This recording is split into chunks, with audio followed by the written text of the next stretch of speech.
Barisan national கூட்டணியில் இருந்து எம்சிஏவை UMNO வெளியேற்ற வெளியாட்கள் முன்மொழிந்ததாக எம்சிஏ தலைவர் வி.க. சியோங் கூறியிருக்கும் கருத்தை டிஏபி துணைத் தலைவர் தெரேசா கோக் நிராகரித்துள்ளார். சீன ஊடகங்களுக்கு அளித்த பேட்டியின் போது வி கூறியதாக கூறப்படும் அவரது கூற்றை கோக் கேலி செய்தார். மேலும் அயர் ஹிதாம் எம்பியின் கருத்துகள் வேடிக்கையானவை என்று அவர் கூறினார். தனக்கு தெரிந்தவரை டிஏபிக்கு அத்தகைய எண்ணம் இல்லை என்றும் பரிசானில் உள்ள உள் விவகாரங்கள் குறித்து அக்கறை இல்லை என்றும் அவர் தெரிவித்தார். எம்சிஏவை பரிசானில் இருந்து வெளியேற்ற வேண்டும் என்ற பரிந்துரை எம்சிஏ அம்னோவுடன் கூட்டணி வைத்திருப்பதன் மூலம் சீனர்களை காட்டிக் கொடுத்ததாக முன்னர் குற்றம் சாட்டிய வெளியாட்களிடமிருந்து வந்ததாக வி கூறினார். ஆனால் சம்பந்தப்பட்ட அந்த வெளியாட்கள் இப்போது அம்னோவுடன் நெருக்கமாக இருந்து அரசாங்கத்தில் பதவிகளை வகித்து வருகிறார்கள் என்றும் அவர் குற்றம் சாட்டினார். டிஏபியை அவர் பெயர் குறிப்பிடவில்லை என்றாலும் அந்த கட்சி முன்பு அம்னோவுக்கு எதிரியாக இருந்தது. ஆனால் இப்போது ஒற்றுமை அரசாங்கத்தில் கூட்டணி பங்காளியாக உள்ளது என்பது குறிப்பிடத்தக்கது. இந்நிலையில் இதுகுறித்து கருத்துரைத்த கோக், வியின் அறிக்கை அம்னோவிற்குள் செல்வாக்கு மற்றும் நம்பிக்கை இழப்பை பிரதிபலிப்பதாக தெரிகிறது என்று குறிப்பிட்டார். அவரும் மற்ற எம்சிஏ தலைவர்களும் தாங்கள் எதிர்கொள்ளும் ஒவ்வொரு பிரச்சனைக்கும் டிஏபியை குறை கூறும் பழக்கத்தை கொண்டுள்ளனர். அதிலும் அம்னோ உடனான தற்போதைய ஆதரவை இழப்பது உட்பட என்று அவர் சுட்டிக்காட்டினார்.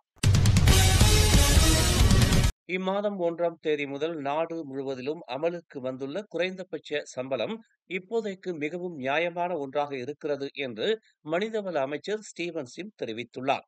ஆக கடைசியாக நாடு தழுவிய அளவில் 1700 வெள்ளி குறைந்தபட்ச சம்பளம் குறித்து முடிவு செய்வதற்கு முன்னர் புவியியல் பகுதிகளின் அடிப்படையில் குறைந்தபட்ச ஊதியம் உட்பட கடந்த ஆண்டு காலகட்டத்தில் தமது அமைச்சின் நுட்ப குழு பல்வேறு அம்சங்களை பரிசீலித்ததாகவும் அவர் தெரிவித்துள்ளார். சீனாவின் டீப் சீக் எனப்படும் திறந்த மைய செயற்கை நுண்ணறிவு தளம் மலேசியாவில் எந்த அளவுக்கு தாக்கத்தை ஏற்படுத்தும் என்பதை கண்டறிவதற்காக அரசாங்கம் ஆய்வு நடத்தி வருவதாக தெரிவிக்கப்பட்டுள்ளது. டீப் சீக் எனப்படும் தொழில்நுட்பம் தொடர்ந்து பிரபலமாகிக் கொண்டிருக்கிறது. அதன் செயற்கை நுண்ணறிவு ஓப்பன் ஏஐ சாட் ஜிபிடி தொழில்நுட்பத்தை விட அதிக திறன் வாய்ந்தது என்று கூறப்படுகிறது. டீப் சீக் தொழில்நுட்பத்தையும் அதன் மாடலையும் உள்ளூரில் பயன்படுத்துவதற்கு முன்பு அது குறித்து அரசாங்கம் தீவிரமாக ஆராயும் என்று இலக்கவியல் அமைச்சர் கோபின் சிங் டியோ தெரிவித்துள்ளார். மலேசியாவுக்குள் சட்டவிரோதமாக விரைவு படகுகள் மூலம் இந்தோனேசியர்கள் நுழைகின்றனர். அதன் தொடர்பாக போலீசார் நடத்தி வரும் விசாரணைக்கு குடிநுழைவுத்துறை உதவி செய்யும் என்று அத்துறையின் தலைமை இயக்குநர் டாக்டர் ஜக்காரியா ஷபான் தெரிவித்தார். இதர எல்லை கட்டுப்பாட்டு முகமைகளுக்கும் இத்தகைய ஒத்துழைப்பை குடிநுழைவுத் துறையினர் வழங்குவார்கள் என்றும் அவர் கூறினார். சட்டவிரோத நுழைவாயில்கள் வழியாக நாட்டுக்குள் நுழையும் சம்பவத்தை கண்காணிப்பது போலீஸ் மற்றும் மலேசிய கடலியல் அமலாக்கத்துறை போன்ற முகமைகளின் அதிகார வரம்புக்கு உட்பட்டது என்றும், ஆயினும் எல்லை பாதுகாப்பை உறுதி செய்வதற்காக இந்த முகமைகளுடன் குடிநுழைவுத்துறை ஒத்துழைக்கும் என்றும் அவர் கூறினார். மலேசியாவுக்கு வருகை புரியும் சுற்றுப்பயணிகள் சட்டப்பூர்வமான நுழைவாயில்களை பயன்படுத்தும்படியும் அவர் கேட்டுக்கொண்டார். கடந்த ஜனவரி 19ஆம் தேதி கங்கார் சிம்பாங் எம்பாட்டில் உள்ள ஒரு வீட்டின் முன் பிளாஸ்டிக் பையில் கண்டெடுக்கப்பட்ட பெண் குழந்தையை கைவிட்டதாக சந்தேகிக்கப்படும் ஒரு பெண்ணை போலீசார் கைது செய்தனர். 29 வயதான உணவக உதவியாளரான அந்த பெண் நேற்று அதிகாலை 2:55 மணியளவில் கைது செய்யப்பட்டதாக கங்கார் காவல்துறை தலைவர் இஷாரிஃபுடீன் யூசுப் தெரிவித்தார். அவர் தனது 4 குழந்தைகளுடன் வசித்து வருவதாகவும் அவரது கணவர் தற்போது போதைப்பொருள் மறுவாழ்வு மையத்தில் இருப்பதாகவும் யூசுப் கூறினார்.